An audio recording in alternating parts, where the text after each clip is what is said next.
And now, sports coverage you can count on with a Way 31 sports team.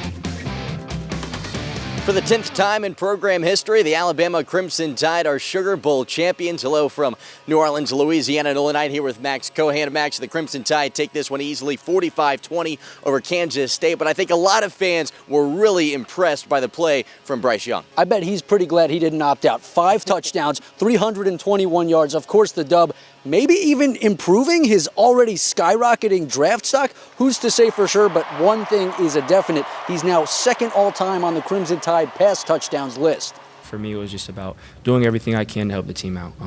This was such a huge opportunity, I feel like, for us as a team. Like Coach said, to try to prove something. And, for us to finish this season the right way means a lot. So, whatever comes after that, that's out of my hands. But I'm just happy we were able to win, and I was able to play a game with my guys. Another aspect of the game that I think fans and critics were impressed with from Alabama was their defense. Will Anderson had a relatively quiet day, but they had other guys step up like Brian Branch. Branch had a day for the ages, 12 tackles, 4 for loss, an interception. The list goes on. But when you talk about a day like that, you know that this was a game that meant a lot to him in his efforts to prove the committee wrong.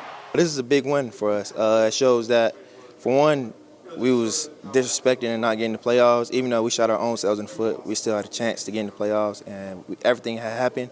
And I feel like the committee didn't want us in there. And for us to show that we're way better than Kansas State, that's huge for us. Playing a team that beat a team in the playoffs, how we played them and won like this, it shows how dominant we really are. And again, I'm just proud of these boys of how we came together and really played one last game for this season, and I love them.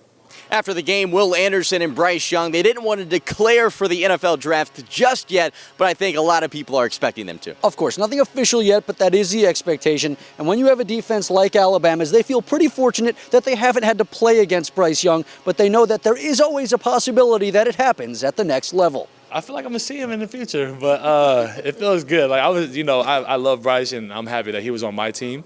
But hopefully God is great, and He puts us on the same team. Hopefully, but it was great. Bryce is a great player. You guys know that already, but it's just more to him than football that what makes him so special. So we love you, Bryce. I'm glad I go against him in practice, not the game, in front of a lot of people. So.